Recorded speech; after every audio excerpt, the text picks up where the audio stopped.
Բարև ձեզ, մեդիա հաբի հարգելի հետևորդներ, շարունակում ենք մեր արդեն ավանդույթ դարձած հաղորդումը առավոտը մեդիա հաբի հետ, իմ գործընկերոջ, Արտուր Հայրապետյանի հետ, բարև Արտուր։ Բարի առավոտ Կարեն, բարի առավոտ հարգելի հեռուստադիտող։ Ես Կարեն հիշեցնեմ, որ մեզ դիտողները կարող են ակտիվորեն YouTube-ի մեր ալիքին բաժանորդագրվել, փորձենք տարածել, հարցերի միջոցով, հարց պատասխանի միջոցով փորձենք ավելի ակտիվ դարձնել առավոտը մեդիա հաբի հետ։ Կարեն, դե սկսենք այսօրվա։ Ճիշտ ասած,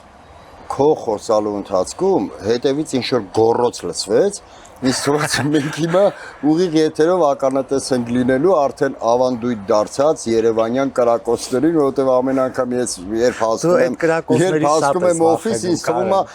երբ անփորձանք հասնում եմ օֆիս, ինձ թվում է մի հատ մեծ փորձություն եմ հաղթահարել, որովհետև Երևանը վերածվել է արդեն Ալ Կապոնեի ժամանակների Չիկագոյին, երբ յուրաքանչյուր քայլափոխի իրար վրա կրակում էին, երբեմն լինում են զոհեր, երբեմն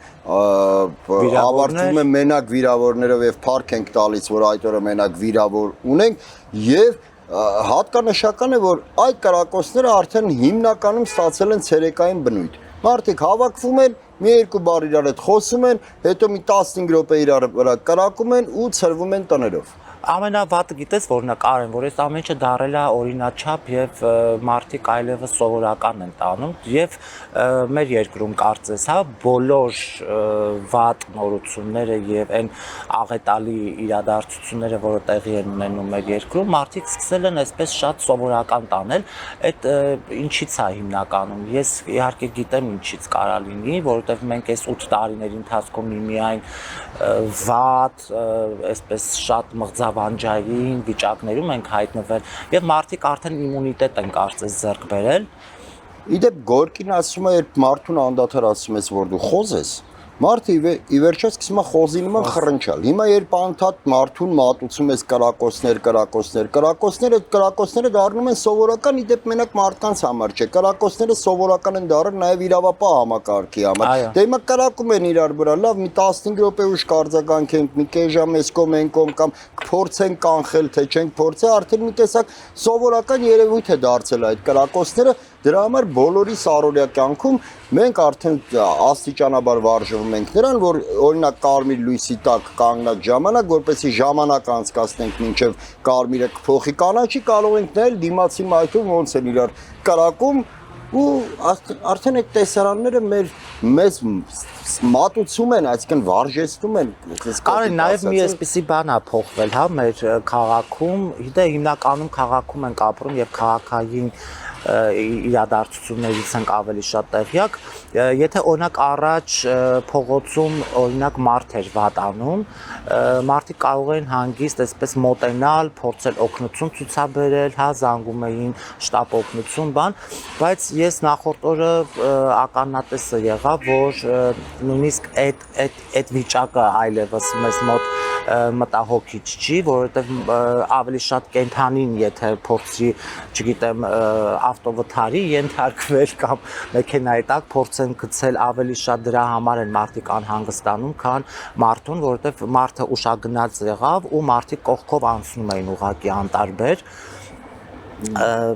Հասկանում ես, ինչ որ բան է տեղի ունենում։ Գիտես Արտուր, նաև իրավապահներն են նպաստում դրան, գիտես։ Օրինակ ես մի դեպք պատմեմ, մի անգամ մի հատ տղա ուշագնաց եղավ հեծանիվով, ճիշտ ասած ինձ մի պահ թվաց վրաերթի ենթարկվեց, բայց պարզվեց խնդիրներ ունի առողջական ու ուշագնաց էր եղել, զանգեցի շտապ օգնություն, եկան այդ տղային օգնություն ցուցաբերեցին տեղում առաջին ու տարան հիվանդանոց։ Բայց հետո ես լսի ընկա կրակոցին, ես ընկա մի հատ պատմության մեջ, այդ տղեն գնաց այնտեղ լավացավ, փառքաստո գնաց տուն, ես մի օրերով ոստիկանությունից բանի վայր այդտեղ նկարել, թե ոնց ընկավ, որտեղ էր դու կանգնած, հետո ընդեղից տեղամասային ոստիկանություն, այսինքն մի հատ ամբողջ պատմության մեջ ես հայտնվեցի, մարդուն ուզում ես օգնես, ու դու հայտնվում ես մի հատ պատմության մեջ օրերով քեզ տանում, բերում, ցուցմուն գրի, այս արա ոնց եղավ, գնում ենք դեպքի վայր, դու որտեղ էր կանգնած, այ մարդ հիմա այսօր չգիտեի, որ դուք ինձ պետք է տանեք, որ ֆիքսեի, որ այ հենց տեղ է կանգնել։ Կարող է մի մետր շփոթում եմ այն կողմը կանգնել, սկսում են, բա որ այն կողմը էր կանգնել, ոնց տեսար, բան մի խոսքով մի ամբողջ բիմը երևի ենթադրում եմ, այլ որ մարդիկ խուսափելու համար այդ պրոբլեմից, այդ քաշքշոցից երևի չեն էլ զանգում արդեն շտապօգնություն, ամերտ մտածում են դե թող ուրիշը զանգի, մեկը մեկի վրա գցելով թող նա զանգի, տենց էլ խեղճ մարդը մնում է գետնին պարկած։ Իդեպ սուրճը ոնց է, Շատ լավ էր, բայց մենք հյուր ունենք այսօր շատ հետաքրքիր բանախոս, ոնց նա հյուրը մեր եկել է արդեն, թերևս հրավիր է Սարտուր հյուրին տաղավար, Մերս բացօթյա տաղավարը։ Այո, մեր այսօրվա հյուրն է շատ հետաքրքիր զրուցընկեր, հասարակական քաղաքական գործիչ։ Տեսել ենք նրան ակտիվ գործունեության մեջ, Հայկ Մանասյանն է մեր հյուրը, հրավիրենք պարոն Մանասյանին։ Բարև ձեզ, խնդրեմ, համեցեք։ Թե սենց բաց, անկեղծ, հենց անմիջական զրուցում ենք։ Առավոտը հեշտ է արթնանալ բժշկի համար։ Հա, ինձ դե ես համել վեդից եմ գալիս, ես ավելի շուտ պիտի արթնանամ, քան եթե ասենք Երևանում Սուրճը դառնա, կարող է խմել։ Իդեպ ժամեր անց դատելու են ամենայն հայոց կաթողիկոսին ու ոչ միայն նրան, այլ նաև 6 եպիսկոպոսների։ Հայաստանում աննախադեպ երևույթ է, որ քրեական, եթե չհաշվենք բոլշևիկների ժամանակ, որ Խորեն Մուրադբեկյանին ըստ լուրերի բնակարանում խեղդամա արեցին, դրանից հետո երբևէ չէր եղել դեպք, որ վեհապարին դատեն։ Քրեական գործ հարուցեն։ Իապես սրա մասին հիմա խոսում ենք ու իմ մոտ չգիտեմ, դա իրականություն է, իրականություն չի, իրականում այնքան տխուր ու այնքան ամոթալի բան մասին ես հիմա դու խոսում, կարել որ մեզնից ցանկացած մեկը ուղղակի ինչի համար են դատում, որ կարգալույծ է արել եւ ցես ճակերտավոր ասած պաշտոնից հեռացրել Արման Սարոյանին, նախկինում Գևորգ եպիսկոպոս Սարոյանին, դա նույնն է հայք, որ ինչ որ դուք հիվանդին կանչեք ոչ թե 9-ից, այլ 10-ին ու դրա համար ձեր դեմ քրեական գործ հարուցեն, թե ինչի է զանգել ժամը, կանչել ժամը 10։ Եթե մի քիչ մանրամասնենք բանը, որ հասկանալի լինի, ոչ թե այդ օրինակը փոխեմ էլի, այսինքն նայեք, եկեղեցին անձը թողենք մի կողմ, հա, կաթողիկոսին մեկը անձին կվերաբերվի դրական, մեկը բացասական, մեկը նեյտրալ, բայց ինչ է եղել, կարգալուծ են արել եւ հաջորդ քայլով կարգալուծ եղած ու ինչի են կարգալուծ արել, որովհետեւ ակնհայտ մարդը իրան պահելա տվյալ հոգևորականին ոչ հարիր, այսինքն եթե նույնիսկ իր հանդեպ անարդար վարվել եկեղեցին, դա պետական դատին տալու բան չի։ Այո։ Դա ներքին հարց է։ Կա հոգևոր որտեղ դա քաղաքացիական կյանք չի։ Դա նույնն է, լավ, նույնը որն է։ Տեսեք, եթե 1000 ներողություն մի քիչ միգուցե գրեհտացնելու համար օրինակ, եթե քրեական աշխարհում մեկին կարգալույծ են անում, սա չի գնում պետությանը դիմում, ասում բանը դատավոր, որոշեք իմ քրեական հեղինակությունը վերականգնեք։ Ասեց կոպիտ օրինակով, որի պատկերացնեք դա ինչ է, երբ որ հոգևորականը գնում է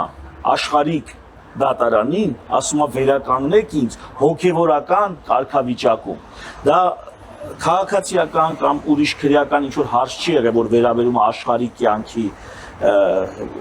դիստուկացին, դա զուտ հոգևորական աստիճանի մասին է խոսքը։ Եվ եթե քեզ թեկուզ անարդարացի հոգևորական աստիճանից կարգալույծ են արել, դու առավելագույնը որ կարաս անես, գնաս Քրիստոսի պատգամի հետևից, ասես ինչ կանեիր դու։ Քրիստոսը կգնար Պիղատոսին, կասեր կամ աշակերտներից որևիցե մեկը գնար Պիղատոսին կդիմեր, կասեր այսպես չի, այնպես է, ոչ, դա ներքին կարգով լուծվելի է, իսկ եթե դա նույնիսկ անարդարություն է, ապա հենց նույն Աստվածաշունչն ասում է, երբ ձեզ կհալածեն, երբ ձեզ կհետապնդեն, ցնծացեք եւ ուրախացեք, որովհետեւ այդպես հալածեցին ձեզանից առաջ եկած մարգարեներին։ Այսինքն հոգևորականը, եթե դա իրոք մանավանդ Իրոք։ բարձրաստիճան հոգևորականի մասին է խոսքը, Մացացեպտի թեմի եթե դա իրոք հոգևորականը ըստ իր ներքին էության, ապա նա մի падգամ ունի այնտեղ անելու, ցնծացեք եւ ուրախացեք, որովհետեւ այդպես հալածեցին ձեզանից առաջ եկած մարգարեներին։ Բայց դրա փոխարեն ինչ անում հոգևորակը գնում է քաղաքացիական դատարան, որը շատ լավ գիտենք, որ գտնվում է քաղաքական իշխանության եւ վարչապետի անձնական օգտագործման տիրույթում, անձնական հրահանգների եւ ցուցումների տիրույթում, գնում է այնտեղ, ասում է ինձ վերականգնեք իմ հոգևորական պաշտոնում։ Դատարանը որոշում է կայացնում, ասում է հա, պետք է վերականգնեք, բայց դե դատարանի գործն էլ չի, որտեղ ինչ որ օրենքն է խախտվել։ Այսինքն դատարանը, որ գնում ես, որ օրենքն է խախտվել։ Այնպես չի որ մարդիկ աշխատավարձով, պայմանագրով ընդունված աշխատողներ են։ Եթե բուժ աշխատողին աշխատանքից հեռացնես, նա կարա գնա դիմի, ասի ինձ աշխատանքից հեռացրել են։ Բայց եթե բուժ աշխատողին ասես, գիտես ինչ կա, այս հիվանդը արդեն քո խելքի բանը չի, որ դու բուժես։ Այս հիվանդը պետքա բուժի մի հատ ավելի փորձառու կամ դու թեև անունով պրոֆեսոր ես, բայց քո վարպետությունը չի բավարարում այս վիրահատությունը անելու։ Եթե նույնիսկ դա անարդար է, դատարանը չի կարա որոշի։ Այդ վիրահատությունը նրա խելքի բանն էր, թե չէ։ Զուգահեռ տանենք երկարում է խոսքը, բայց հետաքրքիր է։ Զուգահեռ տանենք բժիշկներին դատելու գործընթացը, եթե բժշկական սխալ է, բժիշկ են դատում։ Դատարանը նստում ինչ անում, որոշում է այդ բժիշկը սխալ արել թե չէ, ամենևին։ Դատարանը կանչում է այլ բժիշկների, այլ պրոֆեսորների։ Հանձնաժողով են ստեղծում, ասում է հարգելի պրոֆեսորներ, դուք ես ձեր գոլեգա պրոֆեսորիկ արարքը դուք կհասկանաք։ Ինչ ձև է արվել։ Ճիշտ է արվել, սխալ է արվել, ավելորդ պակաս բաներ եղել են եւ դա կարող են այդ դատը, այսպես ասած, իհարկե վարում է դատավորը, բայց այդ դատը փաստացի գործնականում անում են այլ բժիշկներ։ Այսինքն եթե նույնիսկ դու հոգևորականին մտածում ես ճիշտ է թե չէ, դու պետք է կանչես որոշակի հոգևորական խորհուրդ, այդ հոգևորական խորհուրդը դատարանին հուշի, դատարանին ասի, բայց դատարան դիմել է հոգևոր խորհրդին, իհարկե ոչ։ Ահա հոգևոր խորհրդին էլի պիտի կանչես, այդ հոգևոր խորհուրդը գալու է ասի նույն բանը։ Գալու է ասի իմ գիր, այո, այդ մարդը իրեն դիրքին համապատասխան իրան չի պահել։ Մի խոսքով այս երկրորդ փուլից հետո դատարանը մատից հոտ քաշելով որոշում է, որ այդտեղ թերություն արվել եւ եկեղեցուն պարտադրում է, ասում է պիտի վերականգնես իր կարգավիճակը։ Եկեղեցին բնականաբար չի վերականգնում, որովհետև ու ցանկացած իրան հարգող նման կառույց եւ համակարգ, եթե նույնիսկ դա օրենքով այդպես է, եթե դա նույնիսկ օրենքով այդպես է, նա դա չի կարող անել, որովհետև դեպքեր կան, որտեղ իրավունքը ավելի բարձր է, Չնայած իրավունքը միշտ է ավելի բարձր, բայց դեպքեր կան, որտեղ իրավունքը հակասության մեջ է մտնում օրենքի հետ։ Այսինքն օրենքը ո՞րն է, այսօր հավաքվեցի պարլամենտորները, падգամավորները, իրանց քելքի փչացով մի բան ընդեղ որոշեցին։ Կամ եթե նրանք առավել եւս սեփական կամքն ու ողնաշարը չունեն, հրահանգավորված են աշխատում, ընդեղ վերևից մեկը ինչ ասի, նրանք կնոպկան սխվելու են, կոչակը սխվելու են։ Բայց կարա մի այլ բան էլ դիմի, որ բայց դե կարևոր է, որ մենք ասենք, որ օրենքը, այսինքն այսօր էսպես է օրենքը, վաղ այդ օրենքը կփոխվի, այն մյուս օրը մի հատ ուրիշ ձևակերպում կստանա, բայց իրավունքը այդպես կարելի ասել հավետ է, հավերժ է։ Բացարձակ արժեք է։ Այո, եւ եթե օրենքի եւ իրավունքի միջև հակասություն կա, ապա առաջնային է իրավունքը, որտեղ մենք ինչ ենք ասում։ Մենք պետություն, հանրապետություն կերտելուց ոչ ենք ասում օրենքի գերակայություն, թե այդ խոսքն է օգտագործում։ Իրավունքի գերակայություն, իրավաբանները նրանք ասում են իրավունքի գերակայություն։ Այդ իրավունքը պիտի օրենքի տեսք ստանա, եթե չի ստացել, ուրեմն օրենքը պիտի փոխվի։ Իրավունքը փոփոխության ենթակա չի։ Եվ այդ համակարգը եկեղեցին կառույց իր իրավունքն է իրացնում, ասելով որ դուք չէ որ մեզ պիտի թելադրեք։ Դրանից խախտվում է սահմանադրական դրույթը, որտեղ եկեղեցին ու պետությունը անջատ են իրարից, պետությունը իրավունք չունի խառնվի։ Սահմանադրության մեջ արձանագրված է իրավունքը, որ անջատ են, որ չպիտի խառնվի։ Իհարկե, այստեղ մարդիկ կարող են ասել, բա ոնց է եկեղեցին խառնվում պետության գործերին, օրինակ քաղաքականությանը, դա ուրիշ խոսակցություն է արդեն, այո, եկեղեցին կարող է խառնվել քաղաքականությանը, օրինակ, միացյալ, կներեք, Մեծ Բրիտանիայի կամ Միացյալ Թագավորության լորդերի պալատում առանձին պոստեր կան հենց եկեղեցու համար։ այսինքն պարլամենտական հատուկ պոստեր կան հենց եկեղեցական բարձրաստիճան պաշտոնյաների համար։ Այսինքն երբ որ եկեղեցին պետությանը չի խառնում, դա չի նշանակում, որ եկեղեցականը չի կարող քաղաքականություն չիրացնել։ Ավելին, պարլամենտարիզմի հիմքում ընդհանրապես ի՞նչն է գալի, որ պարլամենտարիզմը ծնվում է, սկսում է Մեծ Բրիտանիայում մեծ խարտիայից հետո։ Ուրեմն լորդերը եկեղեցական վերնախավը եւ քաղաքաբնակ ժողովուրդով հարկեր են վճարում։ Այս երեքը միասին հիմնադրում են պարլամենտականությունը, պարլամենտարիզմը մեր դարում, արդեն մեր դարում ինչ նկատեմ, դրա անմիջապես շարունակողն ենք մենք։ Այսօր մեր օրերը հասե պարլամենտարիզմը լորդերի, տնտեսական եւ քաղաքական էլիտայի, հոգեվոր էլիտայի եւ քաղաքաբնակ, այսինքն հարկ վճարող ժողովրդի միացյալ դիմադրության եւ պայքարի Բայց մեր մոտ, երբ որ ասում են հոգեվորականները զբաղվում են կամ առածելակ եկեղեցին զբաղվում է քաղաքականությամբ, շփոթում են մի բանի հետ։ Մոռանում են, որ հոգեվորականը ցանկացած հոգեվորական անկախ իր զբաղեցրած դիրքից եկեղեցում Նաև Հայաստանի Հանրապետության քաղաքացի եւ իրավունք ունի իր քաղաքացիական դիրքորոշումը հայտնի ցանկացած երևույթի նկատմամբ հատկապես երբ որ գտնում է որ տվյալ երևույթը անմիջապես առնչվում է մեր պետության հետագա գոյության, մեր հայրենիքի, մեր ազգային արժեքների եւ այլն իշխանությունը, այսինքն երբ որ ասում է եկեղեցին իշխանություն պետությունից անջատված է, պատկերացնում են խուլ ու համր հոգեվորականների, որոնք միայն կնունք պետք է անեն թաղում կամ հարսանիք։ Մենք նույնիսկ մեջ ունենք բազմաթիվ դրվագներ, երբ որ եկեղեցին ինքը կամ կաթողիկոսը ինքը առաջնորդել է ազգային ազատագրական պայքարը, ինքնորոշման պայքարը, կաթողիկոսներից բացի կարանք հիսենք Հասան Ջալալյաններին, որոնք ըստ էության այդ ազգային ազատագրական ինքնորոշման, ինքնուրույնության պայքարի, անկախականության պայքարի առաջամարտիկներն ու դրոշակակիրներն են եղել։ Այսինքն, երբ որ ասում ենք պետությունը եկեղեցուց անջատ է, միտքը հետևյալն է։ Ասացինք պետությունը չի խառնում եկեղեցու ներքին գործերին, եկեղեցին էլ իր գաղափարախոսությունը չի հարկադրում քաղաքացիներին։ Օրինակ, չի ասում, եթե դու քրիստոնյա չես, այս կարևոր դրվագը, ուրեմն դու հայ չես։ Եկեղեցին հետ է քաշում, թե ինչ որ ժամանակ այդպես է պատկերացում եղել, որ հայը դա առաքելական քրիստոնյան է, այդ դիրքերից հետ է քաշվում, եկեղեցին ասում է ճիշտ եք ասում, անձնագրով է որոշվում, ինքը հայ է թե չէ, ոչ թե իր դավանած կերոնով, դավանած հավատով։ Այստեղ է եկեղեցին հետ քաշվում։ Եկեղեցին չի թելադրում իր գաղափարախոսությունը հանրությանը, բայց մեր սահմանադրությամբ մենք գիտենք, որ եկեղեցին ունի առանձնահատուկ կարևոր նշանակություն, սահմանադրությամբ ամրագրված, այս թվում նաև իրավունք, ուրեմն ազգային ինքնության, ազգային արժեքների պահպանման հարցում։ Ես առիթն օգտագործեմ ասեմ, որ Հունաստանում, որը Եվրամիության երկիր է, չէ՞, որը այդպես զարգացած աշխարհի ներկայացուցիչներից մեկն է, Հունաստանում սահմանադրական մակարդակով գոյություն ունի պետական կրոն, եւ այդ պետական կրոնը Հունաստանում իրենց այսպես էլի ուղղափառ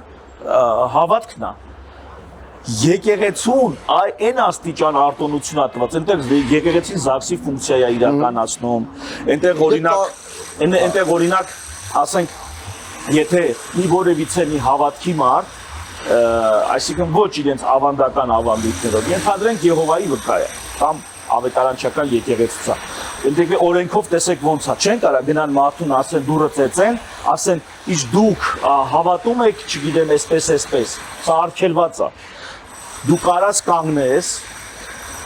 եւ որոշակի տեղեր թույլատրելի քո հայտարարությունը կպցնես եւ եթե մարդը մոտեցավ օրինակ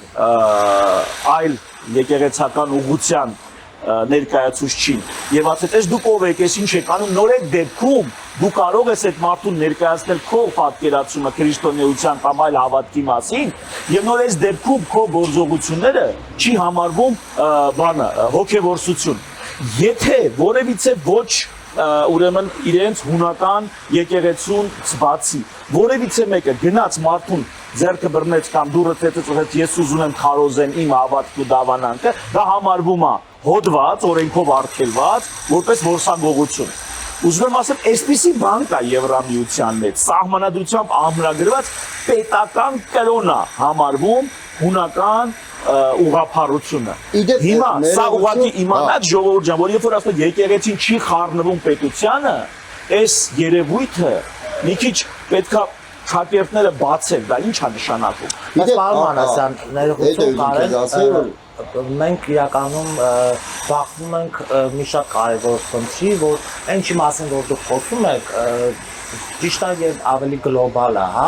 բայց մեր երկրում կոնկրետ Արման Սարոյանի հետ կապված այս դեպքը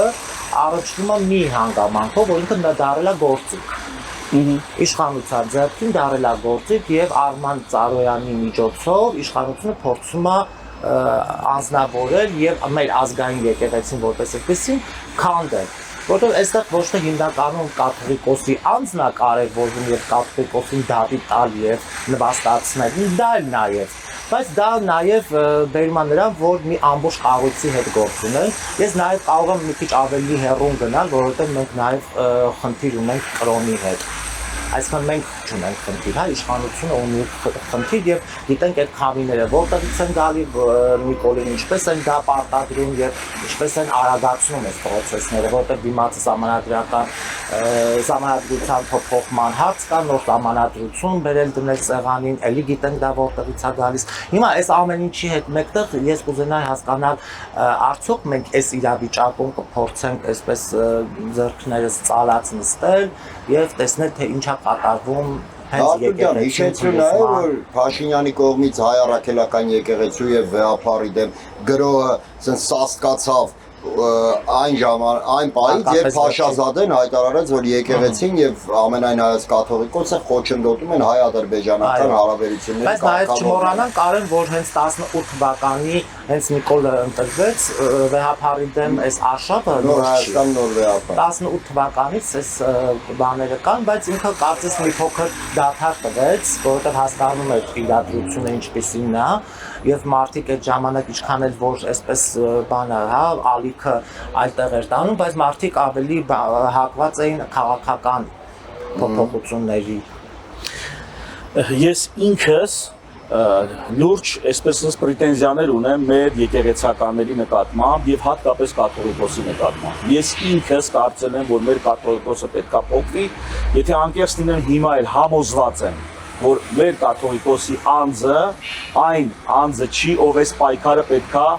առաջնորդի եւ ով պիտի եկեղեցին պահի։ Ես չեմ հավատում, որ մեր կաթողիկոսը ի վիճակի է այս գործը անելու։ Եթե օրինակ լիներ Միքայել arczepiskopos Աճապահյանը, սրբազան հայր, ես միանշանակ կհավատայի, որ այս պայքարը հուսալի եւ ամուր ձեռքերում է։ Օրինակ ասեմ, սա մի բան, որպեսզի մեզ լսողն էլ նաեւ հասկանա, որ այն խնդիրները, որոնք կան, այնպես չի, որ մենք այդ խնդիրները չենք տենում։ Բայց ուրեմն կհիշեք սեփականաշնորհման գործընթացը Սովետ Միության 90-ականներից նայեք ինչ հետաքրքիր ավագ սերունդը կհիշի հատկապես։ Եվ այդ սեփականաշնորհման գործընթացը տիպային խնդիրներով անցած է եւ Հայաստանում, որը մեծ տնտեսությունը Սովետ Միության հետ ասոցացված էր եւ անկախությունից հետո լոգիստիկ խնդիրներ առաջացան, թվում է թե սեփականաշնորհումը անխուսափ էր։ Բայց նույն process-ներն եղել են, հա, երևի բացի Բելարուսից։ Նաեւ հենց բուր Ռուսաստանում, Ուկրաինայում, Վրաստանում, որոնք կամ լոգիստիկ այդ աստիճան խնդիրներ չունեին ոնց որ մեկ։ Բայց նայեք ինչ հետաքրքիր բան կա։ Փլուզվում էր հին կարգերը, Սովետ Միությունը, գալիս էին նոր կարգեր եւ նոր խաղացողներ։ Այսինքն կոպիտ ասած սովետական տերությունը հետ էր քաշվում, նոր տերեր պիտի հայտնվեին։ Ինչա լինում այս անցման ժամանակ։ Սա ինչով է մեզ հետաքրքիր մեր օրերի համար ակտուալ։ Սա ակտուալ է նրանով, որ հիմա էլ խոսք է գնում ԵԱՏՄ համակարգից դուրս գալու եւ մի հատ ուրիշ համակարգ Եվրամիություն տեղափոխվելու մասին։ Ինչա լինում այս անցման ժամանակ։ Տիպային ախտաբանական process։ Այն ինչ կա, նույնիսկ վատ աշխատող քանդում են, արժե զրկում են, որպեսզի էժանով առնեն եւ նրանք ովքեր նոր տերերը պետք է լինեն, նոր տերերը քանդելու, սա նոր տերերը փող պետք է տան դա առնելու համար, ասենք թե պետությունից, թե այլ սեփականատերերից։ Հիմա իրանց ինչա ձեռ տալի, ձեռք է տալի, որ այդ ամեն ինչը փլուզվի, չաշխատի քայքայվի, գինը գցի, եթե Գանե Ժանովարն, կոպիտ ասած, մի հատ շատ ընտիր ցեղական ցուլիկ ունեք, որը ենթադրենք շատ ուժեղ ցեղական ցուլիկ։ Այդ ցուլիկի գեները ձեր ֆերմայի համար այսպես հեղափոխական օգուտներ են տալու։ Հիմա ձեզ ինչ է ձեր տալի։ Ձեզ ձեր տալի այդ ցուլիկը, ենթադրենք տոննա 200 քաշով դուք գնեք, թե ցուլիկը դառնա 600-700 կիլո հյուծված, դուք գնեք, էլի կկերակրեք, էլի կդասենք տոննային գարին կտակ, բայց արդեն դուք այդ արտադրող տոհմային արժեքը ձերն է, բայց մի հատ քանդում եք, հետո եք վերնում։ Նույն գործընթացը հիմա ընթանում է Հայաստանի Հանրապետությունում։ Այս տենդենսը, այս փոփոխությունը, այսինքն եկեղեցուց սկսած,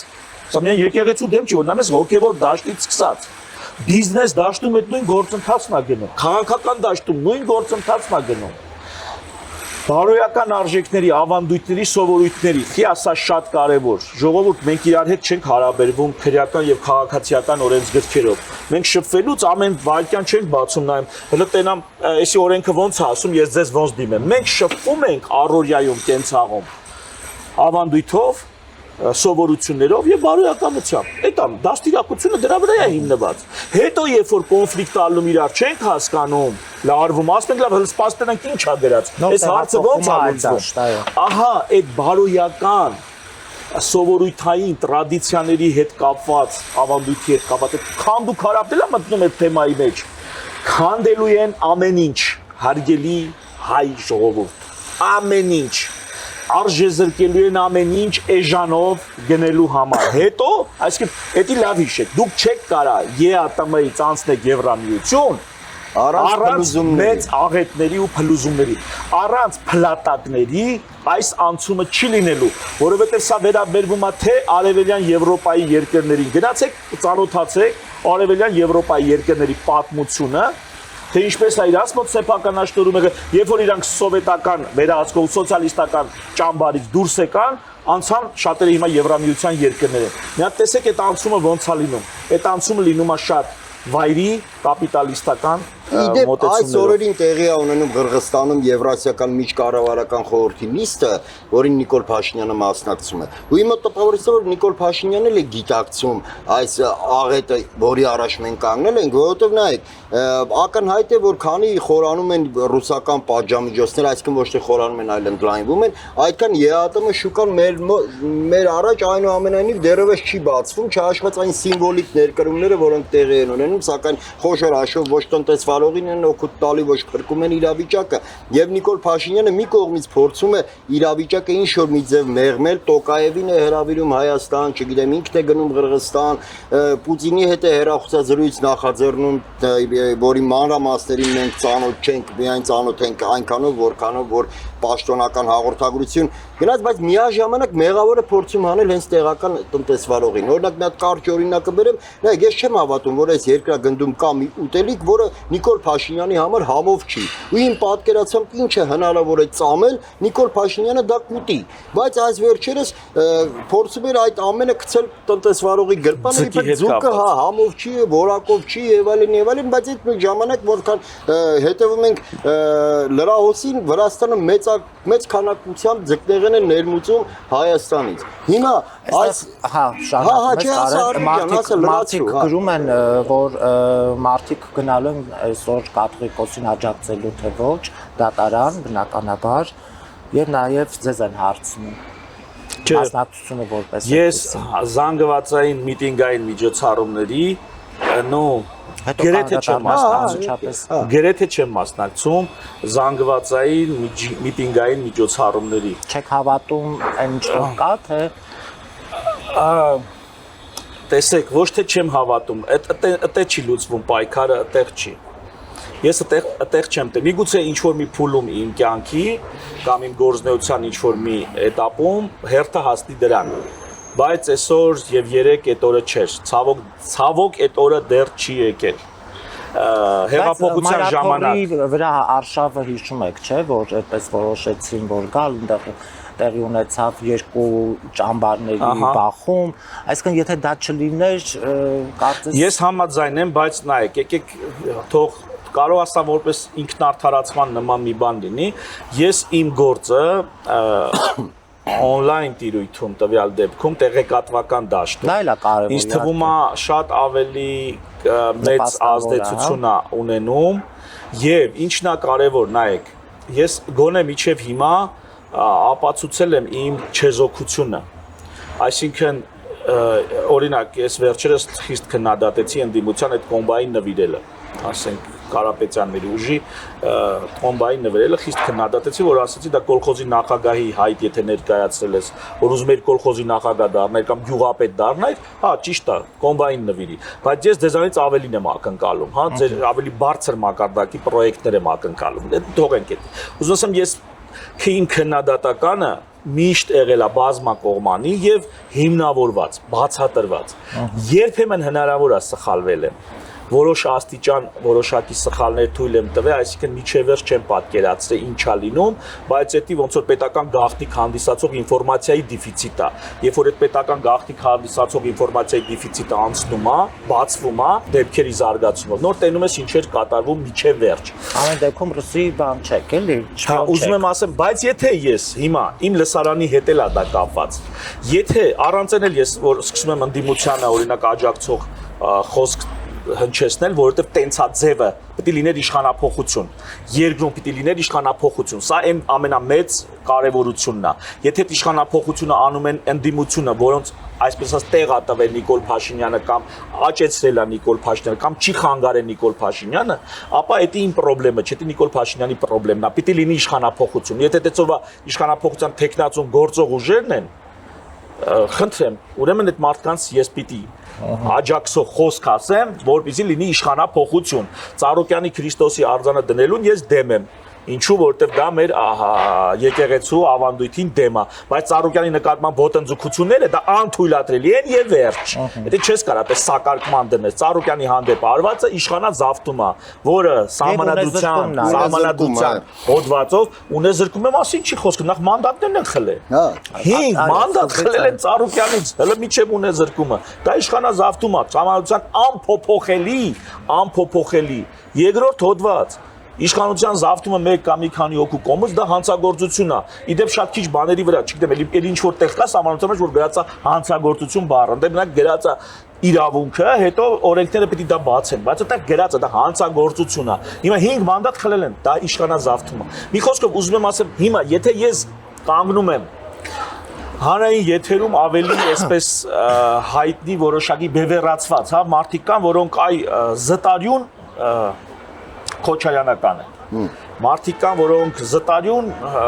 Սամվել Կարապետյանական են։ Երբ որ ես նրանց կողքը կանգնեմ, ես նրանց հետ կարամ շփվեմ, աջակցեմ, համագործակցեմ նույնիսկ։ Բայց երբ որ ես նրանց կողքը կանգնում եմ միտինգի ժամանակ, ասում են, այ ջան, այ իմացանք, փաստորեն դու ճամբար ես ընտրել։ Ոչ, ես ճամբար չեմ ընտրել։ Եվ նման միջոցառումները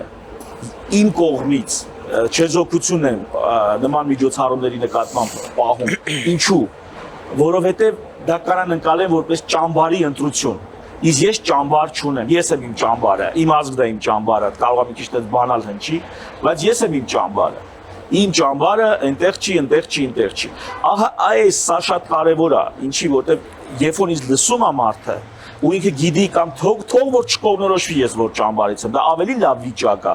ավելի ճիշտ է արտահայտում իմ ով լինելը հանրային քաղաքական դաշտում։ Քան թե եթե ես գնում կանգնում եմ այնտեղ, ասում են, հա, փաստորեն պարզ է, դու ճամբար ես ընտրել։ Հա, բայց մեկը եթե ասող լինեն, ասելու են։ Չէ, նայեք, հասկանալի է, բայց կա որոշակի կրիտիկական զանգված եւ կա որոշակի հիմնավորության աստիճան նաեւ ժողովուրդ։ Եվ վերջին հաշվով այդ ճամբարներում էլ այնպես չի որ ամեն ինչ շատ հարթ է։ Այստեղ օրինակ մարդիկ հորդորում են, որ անպայման գնանք Էջմիածին եւ փորձենք աջակցություն ցուցաբերել։ Ես եմ հորդորում անպայման գնացեք Էջմիածին եւ աջակցեք։ Ահա հորդորում եմ։ Ես ինքս չեմ գնալու, ժողովուրդ ջան։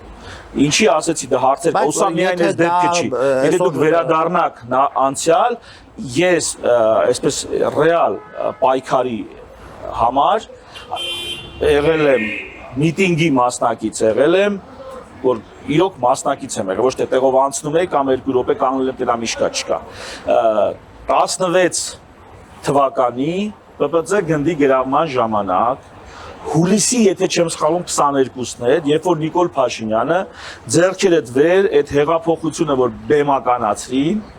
այդ բեմականացումն էր 16 թվականին իրականացնում, նույն սցենարով ձեռները դվեր, վենդետա չի լինելու եւ այլ, այդ մի միտինգին ես մասնակից եմ եղել։ Ու այնտեղ աչքովս տեսել եմ ոնց է 18 թվի սցենարը դեռ 16-ին գործարկվե եւ ձախողվե, որովհետեւ Պավլիկը ներսից հայտարարություններ ուղարկե, որ Նիկոլին գցեք աղբարկը։ Ահա այս հայտարարությամբ ՊՊՑ գնդի ուրեմն ժողովրդի բողոքով այս պրոյեկտը կարծես թե ձախողվեց։ Բայց այդ մեկ ա եղել ու վերջ մեկ էլ իմ ընկեր իշխանը Գևորգյան նստացույց էր անում այդ կիրանցի դեպքերի հետ կապված, երբ որ Սրբազանը գալիս էր։ Այդտեղ եմ ներկա եղել, այսինքն հրապարակային հանդես եկել, ուրիշ այնց զանգվածային միջոցառման կարելի ասել չեմ մասնակցել։ Անդրադառնանք ազգային ժողովին։ Հա, ազգային ժողովում արդեն ընտրել են նախագահ, արդեն ընտրել են 2 փոխնախագահ, հիմա երրորդին կանոնադառնան, որովհետև երրորդը շատ հետաքրքիր թեմա է, բայց նախքան այդ երրորդ փոխնախագահի հետ կապված հիմա ամբողջովին փոխվեց ազգային ժողովի ղեկավար կազմը, ամենայն դեպս նախագահը փոխվեց, փոխնախագահները փոխվեցին, ավելի շատ ռակիրովկա տեղի ունեցավ փոխնախագահի պարագայում, դարձավ նախագահ։ Հիմա այս քայլով Նիկոլ Փաշինյանը ինչ-որ ուզում է ռեստարտ անի թիմում, թարմացումներ անի, թե շատ ավելի խորքային նպատակներ կա այդ փոփոխությունների արդյունքում, հիմքում, էլի, որովհետև կա հնչում է երկու տեսակետ, առաջին տեսակետով ուղղակի պատժում է մեկին, պարգևատրվում է մյուսին, երկրորդ տեսակետով պատրաստվում է խորքային փոփոխության, թեպետ ես մի քիչ դժվար եմ հասկանում փոխնախագահից նախագահ սարքելը Ռուբեն Ռուբինյանից ինչ խորքային հարց կարող է լուծել Նիկոլ Փաշինյանի համար, բայց այնուամենայնիվ կարող է սխալվում, կարող է իրոք նախապատրաստումը խորքային։ Կարող է դա մեսիջա Թուրքիային, Ադրբեջանին։ Որ ձեր տեխնացում դառնում է նախագահ։ Այո, ձեր համակրած տեխնացում, որտեղ ես կարծում եմ, այստեղ բոլոր քայլերի մեջ ու մի քանի շերտ կա, մի կողմից օրինակ հնարավոր հեղաշրջման կանխում, այնպիսի դեմքեր, որոնք կարող են կապեր ունենալ այնպիսի ուժերի հետ, որոնք փոխարինող հանդիս կարող են խնամել, նպաստել Նիկոլ Փաշինյանի փոխարինումը այլ կադրով, այդպիսի կադրեր չլինեն։ Բազմաթիվ շերտեր կան։ Իր ասածները միջև վերջ անեն, հավատալիմ լինեն, չգիտեմ, վաղը դատական գործեր քրեական հետապնդումները պետք է սկսեն, որ այդ առումով որոշակի ստվերային հարցերով դատակ մաքուր լինեն եւ Թուրքիային ու Ադրբեջանին մեսիջները, որտեղ ամեն քայլափոխի Թուրքիայի եւ Ադրբեջանի մեսիջները դրանք պահպանվում եւ շարունակվում են։ Եվ միգուցե այստեղ էլ պաշտոնների նշանակումը հենց գալիս է այդ Թուրքիայի Ադրբեջանին բարեհաճ անելու, որովհետեւ ինչ եք կարծում, մարդ ով ձեռնոց է նետում կամ իշխանություն, որ ձեռնոց է նետում Ռուսաստանի ես չեմ ասում Ռուսաստանի նկատմամբ մենք պիտի լինենք հպատակ։ Ավելին առավելագույնս պիտի անկախական լինենք, նույնիսկ ես կարծում եմ հիմա շատ լավ ժամանակ է այդ անկախականությունը Ռուսաստանին համոզելու ցույց տալու, որովհետև Ռուսաստանը ինքը տենում է, թե ինչ է լինում, երբ որ ինքը շարունակ 20-30 տարի այդ երկիրը ճզմում, հետո միանգամից ստիպված է լինում հետ քաշվել։ Հա, բայց այդ հարցի մեջ կունենա, եթե մարդը իշխանությունը ձեռնոց է նետում Ռուսաստանին, ուրեմն նա լուրջ հովանավոր ունի։ Եթե իշխանությունը, որը Ալիևից վախենում է, բայց չի վախենում Պուտինից, այսպես սիմվոլիկ ասենք, ինչ է կարծում, ինչի հաշվին է, ում հազար ներողություն գրեկաբանություն, ում հետույքով է նա այդ մարտահրավերը ընդունում կամ նետում։ Ուրեմն կա ինչ-որ մեկը համարժեք, իսկ եթե նայենք օրինակ հասկացաք, չէ, Ալիևից վախեցողը չի կարա չվախենա Պուտինից։ Ուրեմն ով է Ալիևին տեր կանգնում այս հարցում։ Էրդողանը, սիմվոլիկ ասեմ։ Ուրեմն կարա Էրդողանը տեր կանգնի Նիկոլ իհարկե կարող է։ Ում հույսով է, երևի թե այդ հույսով է։ Եվրամիությունը որպես այդպեսին կամ նրանց նախագահներ, նրանք տեսնում ենք Ուկրաինային ինչքանով են աջակցում եւ արդյունքը ինչա ստացվում։ Այո, Ուկրաինան ունի դիմադրողականություն, բայց փաստա, որ ունի կորուստներ, դառնալի եւ անդառնալի ահռելի մասշտաբի։ Այդ կորուստները Ուկրաինայի հաշվին լինում են իհարկե։ Հիմա կարանք մեր վրա էլ վերցնենք այդ օրինակը։ Համաձայն եք ժողովուրդ ջան, ասենք ունենանք այդ կորուստները,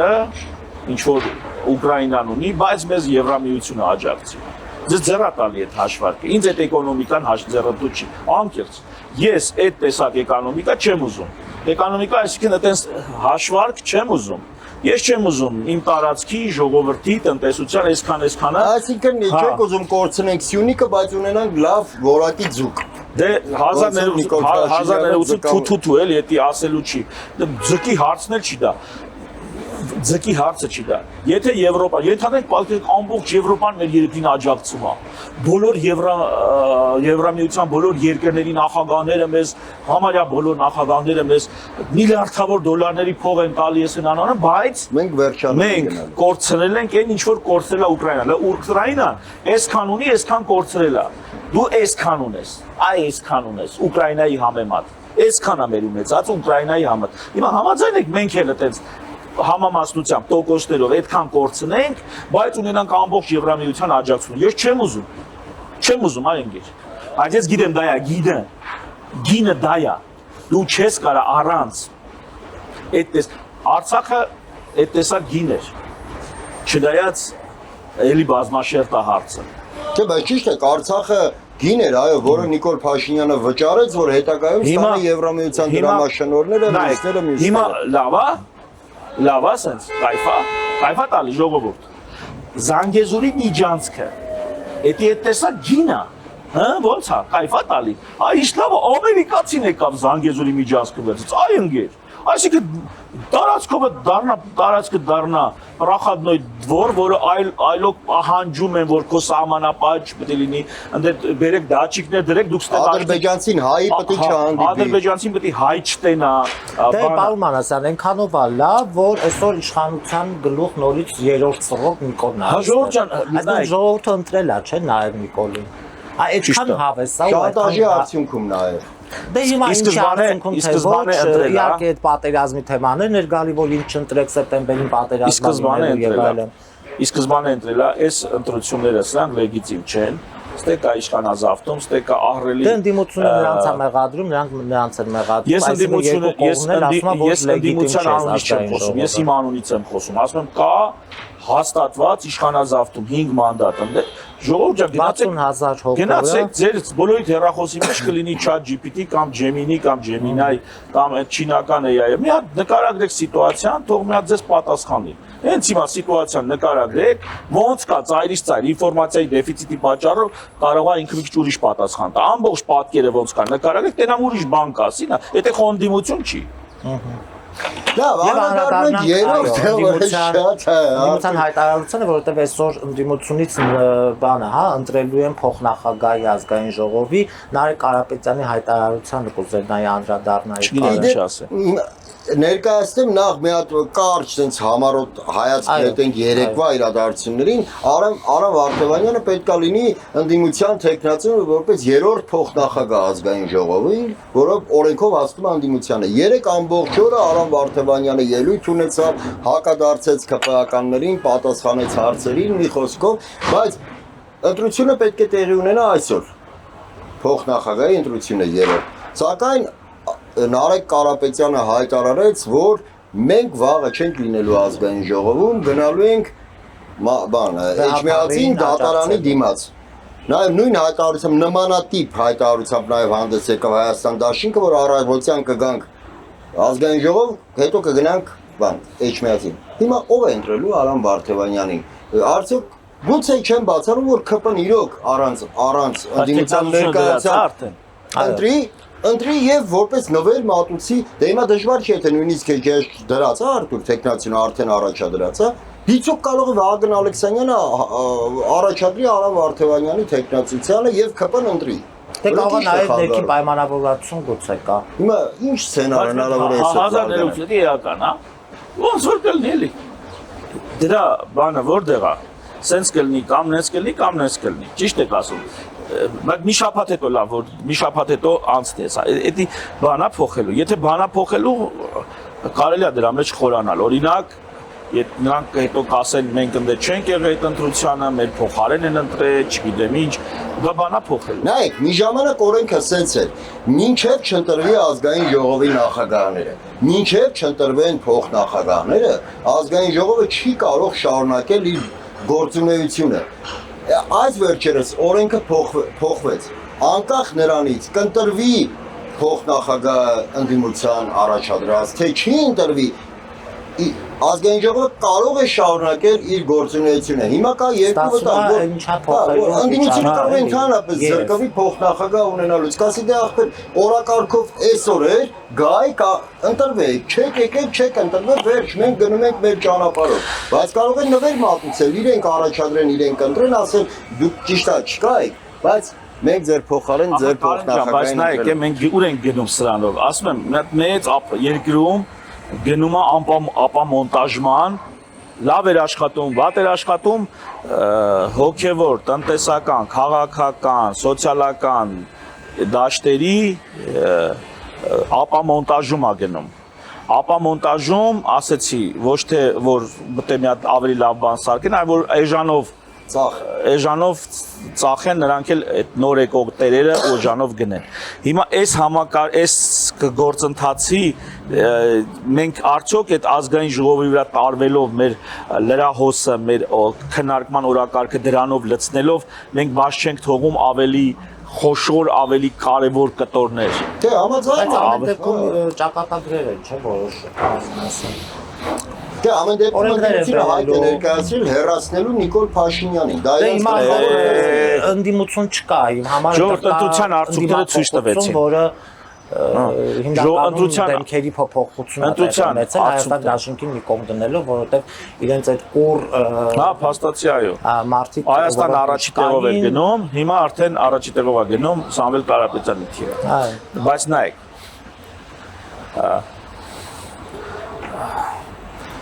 Այդ ավելի գլոբալ բանից էին խոսում, օրակարգերից ավելի կարևոր, քան ազգային ժողովի։ Այսպես թե այնպես Նիկոլ Փաշինյանին հեռացնելու օրակարգը մի քիչ խնդրեմ ունի, ինչի, որտեղ ընդրության արդյունքները ցույց տվեցին։ Այո, 50% +1 ընտրողների ուզում են իշխանափոխություն։ Եվ նույն ժամանակ չեն ուզում Նիկոլին փոխարինել այս եղածով։ Ուրեմն ինչ պետքա ավելի լավ ու ավելի նոր առաջարկ, նախ ընդդիմության, ավելի լավ ընդդիմություն եւ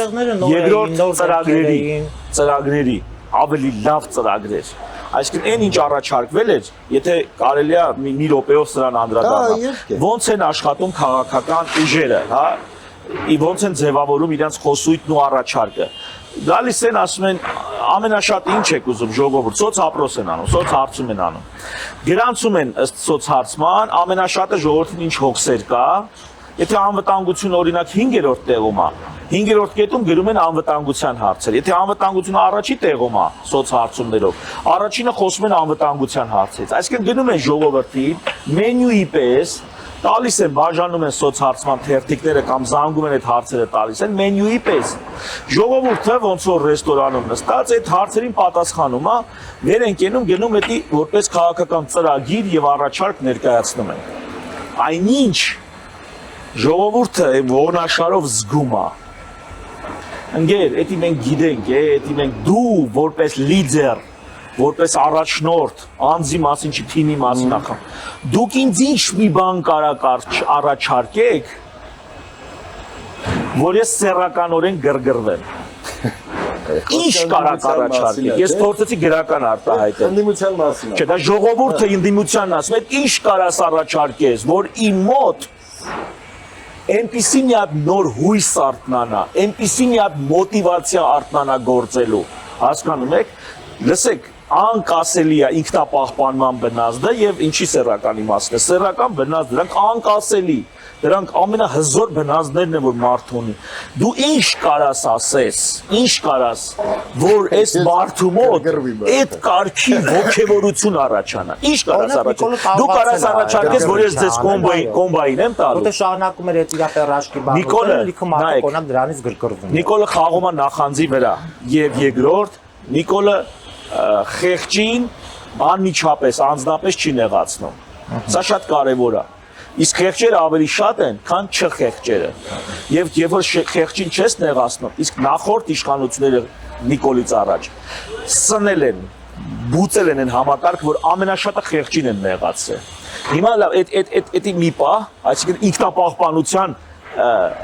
վտանգը ժողովուրդը տեսել է, որ անցել է։ Թուրքից այդքան չի վախենում, ինչքան վախենում է սեփական թաղային խուժանից, սեփական օլիգարխներից, սեփական ամբարտավաններից, Թուրքից այդքան չի վախենում, ադրբեջանցից այդքան չի վախենում, ինչքան նրանցից է վախենում։ Այսինքն վաղուց պետք է քաղաքական դաշտը արձանագրած լիներ ու սրանից հետևություններ արած լիներ։ Բայց հիմա գալիս ենք մեծ, շատ մեծ նախագիծ պետք է առաջարկի ընդդիմությունը։ Նախ ինքը կադրային պետք է իր մեջ վերանայվի, որովհետև այսօրվա կադրերը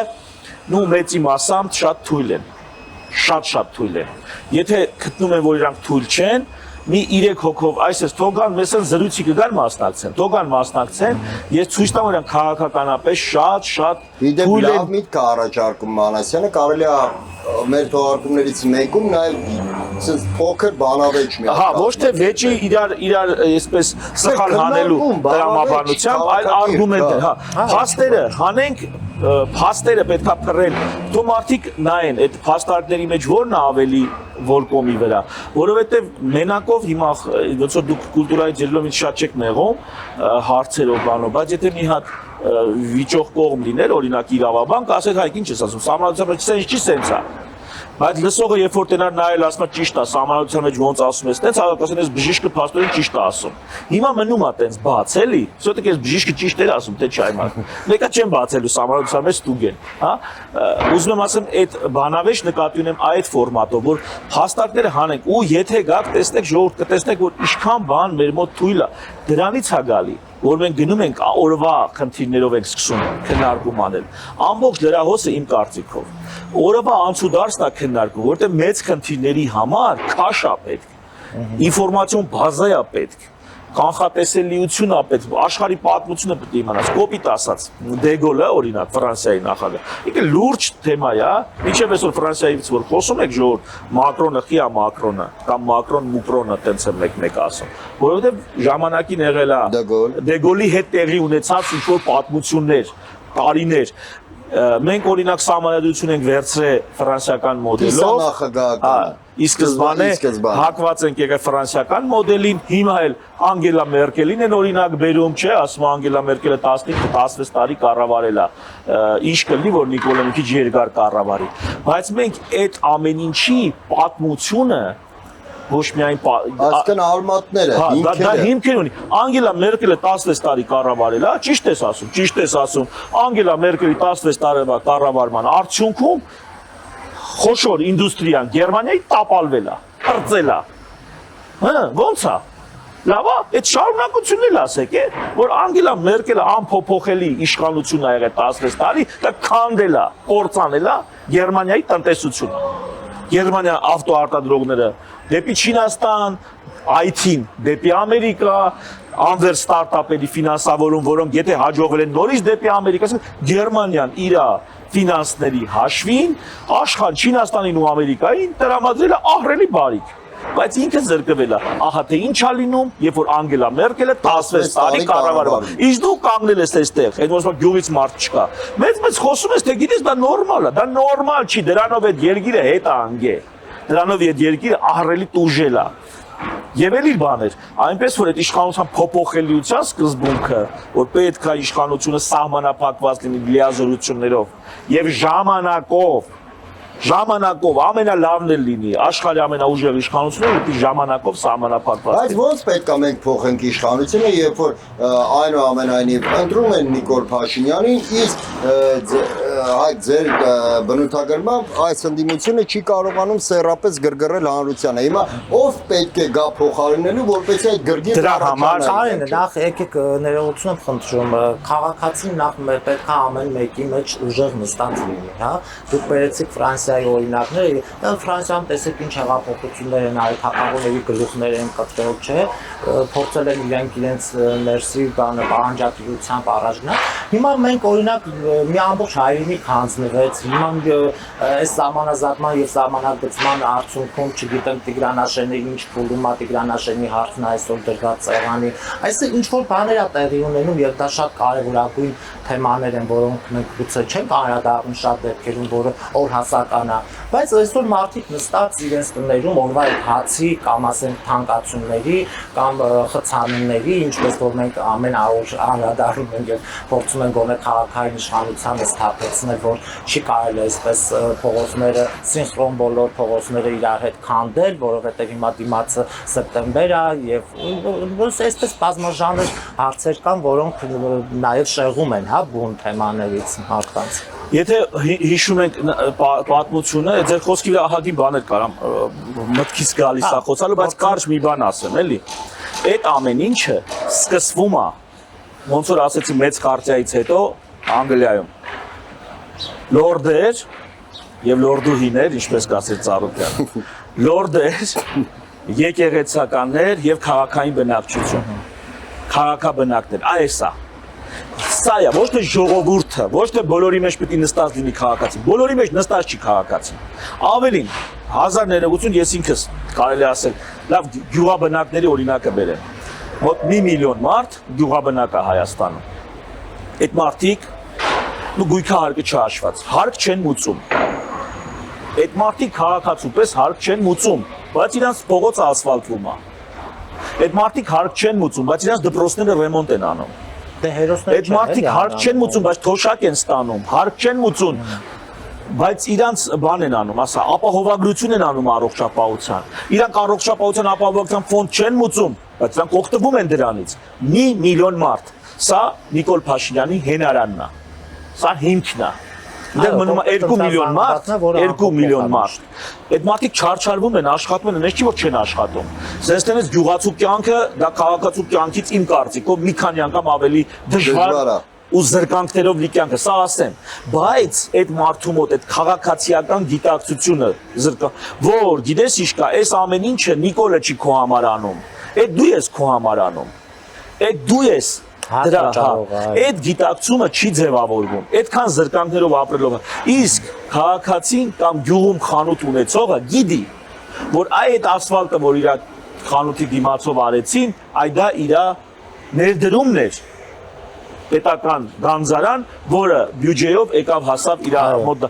այս գիտակցումը իրականում շատ է, այս գիտակցումը բերեց, երկրորդ մենք աշխատողները, մեր մոտ աշխատողները կազմում են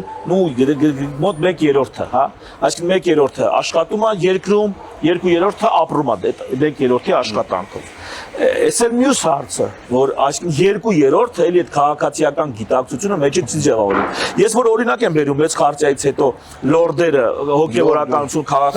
դա ինչի՞ց է։ Այդ մարդիկ ինչ էին ասում։ Այդ մարդիկ թագավորին մի հատ բան էին ասում, ասում են ընկեր, մեզ դից փողը տարել ես, մենք պետք է քեզ ասենք այդ փողով ոնց է ծախսվելու։ Ուզում ես գնաս պատերազմ անես այդ փողով, մենք քեզ պետք է ասենք թույլ ենք տալի դու գնաս պատերազմ, դե թույլ չենք տալի։ Դու պետք է մեզ հարցնես։ Պարլամենտարիզմի սկիզբը կոչվում է քսակի իրավունք, քսակի իշխանություն կներեք։ Քսակն իմն է, իմ քսակից է դուրս գալիս, սա իշխանությունն իմ մոտ է։ Դու թագավորն ես, բայց իշխանությունը իմ քսակի մեջ է։ Ով վճարում է, նայել պատվիրում է։ Այս գիտակցությունը իդեպ սա պարլամենտարիզմի հիմքն է։ Այսինքն պարլամենտի առաջի մեծ գործը դա բյուջեն հաստատելն է, այն որ թույլ է տալի, որ դու գնաս տենց ծախսես։ Այն որ թոշակների բարձրացում ինքը չի հաստատե, որ ապրիլի 1-ից որպես ընտրակաշառք թոշակների բարձրացում եղավ։ Դա քսակի իրավունքի, դա պարլամենտարիզմի առանցքային իմաստի ոտնահարում է։ Պարլամենտը տենց բան չի հաստատել, այդ ծախսը ո՞նց ես անում։ Այդտենց բան չի հաստատվել։ Դու արել ես մի խոսքով, հիմա վերադարձանք։ Ահա դա պետք է անի ոչ թե ամբողջ ժողովուրդը, այլ որոշակի ակտիվ քաղաքական զանգված, ովքեր կոպիտ ասած գտնվում են, լուծել են Մասլոուի բուրգի ներքևի խնդիրները, արդեն իրանց մոտ լուծված է, եւ այն ավելի բարձր վեհ խնդիրներով մոտիվացված պետք է Երկրորդ կառավարությունը ի սկզբանե ներկայացնում էր բյուջեի նախագիծը, այդ մասին համարյա երբեք չի խոսացել, ոնց որ առաջինը դուք այդ այստեղ բարձրացրեցիք։ Պարլամենտի հիմքը բյուջե հաստատելն է։ Բյուջեի կառավարությունը ներկայացրեց բյուջեի նախագիծը, թոշակների բարձրացման կետ Ավելին քննարկեցին, ասին դա պետք չի, դա սխալ է, պետք չի դες բան անել։ Հետո հանգարցակի ընտրություններից առաջ, այսինքն սրանով այն կդառնում ընտրակաշար։ Սրանով դու չես կարող ոչ մի ձևով արդարացնես, որովհետև դա բյուջեի քննարկման է։ Եղել է մերժվել է հետ վարչապետի կողմից։ Հա, հնարավորություն չկա։ Հետո հանգարց Արզումը հնարավորություն կա։ Նաև հիշեցնենք, որ Փաշինյանը համեմում էր այդ հնարավորությունների բացակայությունը նաև ինչ-որ վիրավորական նոտաներով, որ մեր թոշակառուները չեն իմանա, թե ինչ անեն այդ փողը։ Ու դրանից հետո այո, բարձրացավ թոշակը։ Եվ ստեղ նայեք, ի՞նչն է այդ ներողություն, ես ասեմ, որ հիմա Փաշինյանը մասնակցում է ԵԱՏՄ նիստին եւ ուղիղ հեռարձակմամբ մենք մեծահարթ լրատվականը տալիս է, հա, ինչ որ հիմա նիստում տեղի ունենում, նայեք արեն ինչ ասում։ ԵԱՏՄ-ի հետ համագործակցության խորացումը Հայաստանի Հանրապետության առաջնահերթություններից է մնում, Նիկոլ Փաշինյանն է հայտարարել։ Հիմա ուզում հասկանալ այս կապիկությունը ինչն է։ Ասենք ներսում մենք ասում ենք մի բան, ժողովրդին փորձում ենք հերացնել տնտեսական աղետի։ Ես կասեմ աչքս տեն։ Այսինքն չգիտեր ինքը որ ինչի առաջ դա կենացի պես ասել է։ Այդտենց նույն ձևի ասել Արցախը Հայաստանը եւ վերջ։ Այդտենց այնքան բան ասել։ Դուրա գալիս է։ Չէ, դա ընդեղ ասում, որ մեր առաջնահերթությունն է, բայց մեր կարևոր շատ կարևոր քննարկումը կիսատ թողեցինք, բայց դա կարևոր բան դիտարկում ունեմ անելու։ Նայեք, ինքը ինչ է ասում։ Ռուսաստանը փաստացի եւ ոչ միայն Ռուսաստանը, բայց հատկապես Ռուսաստանը պահանջում ասում հանրակրվե արա։ Հանրակրվե արա, ընկեր ջան, հանրակրվե արա, ինձ ասեք, որ դուք գնում եք, որ ես այդ թարս շափալախը տալուց խղճի խայտ չզգամ, ենթադրենք, ես իմ բառերով եմ նկարագրում։ Ասեք, այդ 3 միլիոն մարդ եք հավաքել։ Ես հիմա պետք է բան անեմ ձեր հանդեպ։ Մի հատ ինձ ասեք, դուք տեր եք, դուք եք էդի որոշե։ Ես իմանամ ինչ եմ անում։ Ասում է չէ, դրա օրը չի եկե, բայց արդեն ինչքան ժամանակ է, օրենքը պարլամենտում ընդունվել է, որ Հայաստանը գնում է Եվրամիություն։ Չէ՞։ Ստորագրահավաք է արվել եւ այդպես դեկլարատիվ օրենք է ընդունվել, որ Հայաստանը գնում է Եվրամիություն։ Այսինքն Հայաստանը մի տարի թե 2 տարի առաջ արդեն այդ կարմիր գիծը հատել է պարլամենտում, Խո պարլամենտում չասեցին ժողովուրդ սպասեք օրը կգա, մեզի հայտ կներկայացնենք, կընդունեն, նոր տենց օրենք կանեն։ Որոշեցին, որ տենց պարլամենտը օրենք պետք է, Հայաստանում տենց օրենք կա գրած, որտեղ ասում որ Հայաստանը գնում է Եվրամիություն։ Լավ եք անում, ձեր ցավը տանեմ։ Ճիշտ եք անում, այդ օրենքը գրել եք, այդ օրենքից առաջ ստորագրահավաքով, այդ տենց Եվրամիություն գնալը, դա օրենք չի, էլի ստորագրահավաք, դա հանրակրվե է ուզում։ Դա ստորագրահավաքը քիչ է։ Դա 50,000 մարդու կամ 60,000 մարդու ստորագրությունը քիչ է։ Դա հանրակրվե է ուզում։ Այն 1 միլիոնը, որ ասացիք Նիկոլ Փաշինյանի ունի, հա, իր այդ 1 միլիոնը շատ կապված է ԵԱՏՄ-ի հետ եւ այդ ինքը շատ է հասկանում։ Հա, այո, դա արդեն գալիս է ինքնապահպանման բնազդին է կանգնում։ Թե Նիկոլը ոնց ասում է, Չէ, բայց այնուամենայնիվ ճիշտ ասում, այդ միլիոնը իրոք կապված են ԵԱՏՄ-ի հետ, որովհետեւ այլ բան է գնալ ընտրությունների եւ ընտրել Նիկոլ Փաշինյանին, այլ բան է գնալ հանրակրվեի եւ ընտրել մի բանի դեմ, որը իրեն զրկելու է հացից։ Ենթադրենք չէ, ենթադրենք ժողովուրդ, ես չեմ ուզում բանը որպես հակաեվրոպական հանդես գամ։ Չէ, խերի մեջ կորելու ենք։ Ենթադրենք խերի մեջ կորելու ենք։ Հարց չկա։ Հանրակրվե դիր։ Հանրակրվե դիր, երբ որ հանրակրվեի դրվի հարցես, հատ փաստ առ փաստ կներկայացնեմ։ Ովքեր են խերի մեջ կորե, օրինակ Հունաստանին օրինակ կբերեմ, որ խերի մեջ կորել են, որ երկիրը դեֆոլտի առաջ է կանգնել։ Ուկրաինային օրինակ կբերենք, որ խերի մեջ կորել են, վրացիները, որ խերի մեջ կորել են, հետո թափով էլի բանը հետ ռևերս արեցին, այդ խերից դուրս ուզեցան գա։ Այնքան sense օրինակ, բայց ոչ միայն sense երկրների անուններ կհնչեցնենք։ Կոնկրետ ես, այլև փաստ հիմնարկ ոնց է սեփականաշնորհում, ինչ ալնում, որ բանկին, այդանք սաղ կներկայացնենք ու փառք Աստծո, այսօրվա սոցիալական ցանցերում կան բավականաչափ կադրեր, որոնք մեծ մասշտաբի քննարկումներ ու վերլուծություններ են անում։ Դրեք այդ հարցը հանրակրվեի, հարց չկա, սկսենք տենանք ոնց ենք անում, բայց դրեք հանրակրվեի, ինչի չեք դնում։ Հանրակրվեն է դեմոկրատիա, այսօր ստացվում է ինչ Պուտինը Հայաստանի դեմոկրատիա է հորդորում։ Պուտինը Հայաստանի դուք հենց լսեք, Պուտինը Հայաստանի դեմոկրատիա է ուզում, այո, ասում է դի հանրակրվե, ինչ երազում կարաս տենաս չհավատաս, չէ՞, ասած ոնց կլինի Պուտինը դեմոկրատիա ուզի, բայց թարսի պես այսօր Հայաստանում Պուտինը դեմոկրատիա է ուզում, ասում է դիր հանրակրվեի։ Որտեղ Նիկոլը գնում է իր այդ չգիտենք ինչ ա խոսում, ինչ որ պաշտոնական գալիս է այդ Լսեք, հաղորդագրություններով են ծանոթանում իրենց Էական չի խոսում, ինչ են անում։ Գալիս տեղ եւ իստեղ ինչ ա անում եւ Բայց այն ինչ որ խոսում է հաղորդագրություններից դուրս դրանի իրականում օրինակ այս վերջին զանգը որ տեղի ունեցավ Փաշինյան-Պուտին, չէ՞։ Ես չեմ մանավանդ որ նախաձեռնող կողմը հայկական կողմն էր։ Ես իմ կարծիքով հենց այդ ամենը ուղղված է ռուսական պատժամիջոցների մեղմացմանը, այսօր էլ Նիկոլ Փաշինյանի մասնակցությունը Ղրղստանում ինձ թվում է միտված է նրան, որպեսզի որովհետև հայտարարություն էին, չէ՞, կազմում, հայտարարությամբ էին հանդես եկել, Հայաստանին տվել էին վերջնաժամկետ, որ մինչև այդ այդ օրը դեկտեմբեր պետք է վերջնական կողմնորոշվի։ Ինձ թվում է Փաշինյանի այս քայլերը հենց որոշակի մեղմացումն է թե պատժամիջոցների, թե ժամկետի հետ կապված, որովհետև եթե հանգարց փակվի ամբողջությամբ այդ շուկան, դա իր հետևից բերելու է նաև այն երկրների շուկայի դժվար մուտքը, որը այսպես թե այնպես կապված է ԵԱՏՄ-ի հետ, եւ ի վերջո բացի տնտեսական աղետից նաև հասարակության մոտ լուրջ դժգոհություններ է առաջացնելու, ինչը ձեռնարկել է։ Մի հատ sense շատ կարևոր հարց կա, էլի նայեք։ Ակլիմատիզացիան, չգիտեմ, գիտեք որն է, ակլիմատիզացիան, երբ որ մի կլիմայական պայմաններից գնում ես մի օրինակ ձմռանը գնում ես Եգիպտոս, որտեղ սա շատ շոկ չի, բայց օրգանիզմը սարսափելի մեծ ստրես է ապրում այդ ընթացքում։ Այդ միջև հարմարվում է, մարդիկ կան շատ ծանր է տանում, միջև մի շաբաթ կարա տևի այդ ակլիմատիզացիան, այսինքն մի ռեժիմից աշխատանքային մի այլ ռեժիմի անցումը։ Ու կապ չունի ինչքան վատ ռեժիմից, ինչքան լավ ռեժիմի ես ասում, մեկը ակլիմատիզացիան էդի բանա։ Հիմա նայեք, եթե նույնիսկ մենք անցում ենք անում, որտեվ դա լավ է, էլի որ հանրակրվեով է այդ տեցակ հարցը լուծում, ինչի, որտեվ ես իմ կարծիքը կհայտնեմ, բայց իմ վրա պատասխանատվություն չեմ վերցնում վերջնարդյունքի համար, դա հանրակրվե, կոլեկտիվ պատասխանատվություն է։ Հիմա նայեք, բայց այս անցումային շրջանում մեր օրգանիզմը, մեր պետական օրգանիզմը, մեր տնտեսական օրգանիզմը ունի այդ պոտենցիալը ակլիմատիզացիայի միջով անցնելու, ինչու, որտեվ եթե առողջ մարդը անցնում է այդ ակլիմատիզացիայի փուլով, ասենք ժամային ռեժիմն է փոխում, ստից Ամերիկա գնում, կամ ստից Եգիպտոս մեկը, երբ որ նա հյուծվում, որտեվ դա փաստացի ինքը թուլանում է, սպառվում է։ Հիմա սպառված հիվանդ օրգանիզմը, երբ որ անցնում է ակլիմատիզացիայի միջով, կարա մահանա։ Դա տենց է։ Լսած կլինեք, ասում է հիվանդը տրանսպորտաբելնի չի։ Այս դեպքում ակլիմատիզացիայի հարցը չի։ Հա ինչի՞ չի լինի տեղափոխել որ։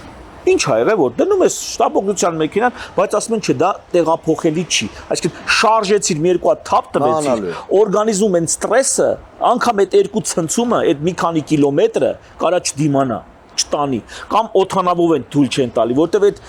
մթնոլորտային տատանումը օրգանիզմի վրա անեն ստրես է, որ կարա չդիմանա, մահանա օրգանիզմը։ Այդ ազդեցությունից հիմա եկանք որպես բժիշկ եմ, էլի պատասխանում քաղաքական հարցին։ Մեր պետությունը արդյոք այդքան առողջ է, այդքան դիմադրողունակություն ունի, հանրությունը ընդհանրապես, որ այս ակլիմատիզացիայով անցնի, թե կարող է այս անցման մեջ մեկ էլ տենանք տակը բան չմնաց, չէ տակը կմնա երգիր, ցանկապատած կամ առանց ցանկապատերի, որի վրա գրած է Հայաստան, բայց մեր երգիրը, այն կամ այն երազանքը, որ մենք ուզում ենք կառուցել, էդի կլինի, ես խորապես համոզված եմ, որ արդյունքում դա ալնելու է ինչ-որ մեկի անձնական օգտագործման բոստանը, դա դառնալու է, այսինքն հիմա մենք ռուսական, հետսովետական այս դռիներից էինք ուզում ազատվեինք, հայտնվելու ենք ինտելիգենտ, բայց ոչ պակաս գիշատիչ, ոչ պակաս գիշատիչ, արևմտյան տերերի ձեռը, անկախությունը դրա համար է լավ, որ դու ոչ մեկի ծառան չես, դու քո տերն ես, բայց մենք, ես խորապես համոզված եմ, այս ռեժիմով, ինստիտուտների այս քայքայվածությամբ ու անգլուխ այս քաղաքական եւ իշխանական էլիտաներով, այս անգլուխ էլիտաներով, մենք դառնալու ենք ուղակի մի քիչ բռի ու անմիջապական խոսող բաներից, կոպիտ ասեմ, հա, քրեական հեղինակություններից հասնելու ենք մաֆիայի ձեռը, արդեն մաֆիա լինելու, ովքեր գալստուկով, ինտելիգենտ, ունեն հաշվապա, ունեն իրավաբան, ունեն երգիչներ, իրանց կարդացեք բանը, ասա, կնքահայրը։ Մաֆիան ամեն ինչ ունի, ամեն տեսակ կադր ունի, դեպուտատներ ունեն, քրեական հեղինակությունները թաղային կամ ոչ թաղային, նրանք բռի են, նրանք իրանք չոր գլուխ, բայց նրանք ինստիտուցիոնալ են։ Ահա մենք որպես պետություն, այդ իմացեք, քրեական հեղինակություններից պատկերացրա ազատվես, ընես մաֆիայի ձեռը։ Ավելի վատ քո համար։ Ու մաֆիայի հետ դու չես շփվելու երբեք դրանք դոներին չես ստենալու։ Եթե այստեղ քեզ կանչում են կամ տանում են ինչ-որ մի դոնի մոտ, այսպես ասած, ու դու լսում ես նա, ընդ դոնի երեսը դու չես էլ իմանալու դոնը ով է։ Դու շփվելու ես, այո, այդ դոնի դրած մակրոնի հետ, դու նրա հետ ես շփվելու։ Լավ համեմատ։ Մեր հաղորդումը ինչքան է հետաքրքիր լինի մի հատ վատ կողմ ունի։ Որ ժամանակը սպառվում է ու չես ուզում սպառվի, բայց չենք էլ կարող կասեցնել։ Եթե ավելացնելու ամփոփելու բան, եթե ունեք հայք ամփոփենք, եթե չէ, Արտուր ջան, գնանք երևի արդեն աստիճանաբար ամեն դեպքում վեհապարին հարադառնանք դատականից տեսնել ինչպես սկսի առաջի դատականից նայի դեպ չգիտեմ, վեհապարին կմեկուսացնենք։ Նաև շեշտենք 6 եպիսկոպոսների մեկուսացնենք։ Վեհապարին եւ 6 եպիսկոպոսների։ Չեն մեկուսացնելու բանին ասեմ։ Էլի գլուխները փաթով կտան, ոնց կմեկուսացնեն։ Ես իրանց շատ չի պակաս, բայց այդ ամեն ինչը դրա համար չի արվում։ Ժողովուրդ, ինչ է լինի դուք ձեր վերջն եք մոտեցնում։ Պարոնայք եւ տիկնայք իշխանավորներ։ Դուք ինչքան ուզում եք ձեզ update եղած ներկայացրեք, դուք հին փդած գլուխներն եք, նույն անկիրտ անտաղան, դուք պոպուլիստ, դուք ձեր վերջն եք, ձեր վերջը գալու է։ Ու ինչքան դուք ասես բաներ շատ անեք, ինչքան շատ թքեք մարդկանց հոգու մեջ, այնքան շատ ավելի ձեր վերջը լինելու է անդուր, այսպես ասեմ։ Այո, շնորհակալություն։ Ես եմ շնորհակալ։ Մինչև հաղորդումը ավարտենք, ուղղակի նշենք նաև այն 6 եպիսկոպոսների անունները, որոնք վեհապար հայրապետի հետ կանգնած են դատի առաջ։ Գերագույն հոգևոր խորհրդի անդամներ Նաթան արքեպիսկոպոս Հովանիսյանը, Հայկազուն արքեպիսկոպոս Նաջարյանը, Մուշեղ եպիսկոպոս Բաբայանը, Հովնան եպիսկոպոս Հակոբյանը, Մակար եպիսկոպոս Հակոբյանը եւ Վահան եպիսկոպոս Հովանիսյանը, վեհապարը եւ հոգևոր խորհրդի անդամներից եպիսկոպոս։ Ով կա դատի են տանում, ով էլ ընդեղ չի արդեն դատված, արդեն բանի նման, չաս մով շուտ նստի շուտ դուրս։ Ով ընդեղ չի արդեն դատված, ում էլ չեն դատել, տանում են։ Չէ, իրապես զավեշ կա, բայց մենք փորձում ենք այսպես ասմակցի ծաղենք, որ չգժվենք վիճակը։ Շնորհակալ ենք հայ։ Ես ես լավոր եմ։ Հետաքրքիր զրույցի համար։ Արտուր ջան, Եվ այսքանով ավարտենք մեր այսօրվա զրույցը, շնորհակալ ենք ուշադրության համար, կհանդիպենք երկուշաբթի մեդիահաբը, առավոտը մեդիահաբի հետ, սիրով հետևեք եւ փորձենք տեսնել ինչա կատարվում երկրում, մենք էլ դրական լուրերով այնուամենայնիվ ձեզ ասենք բարի լույս։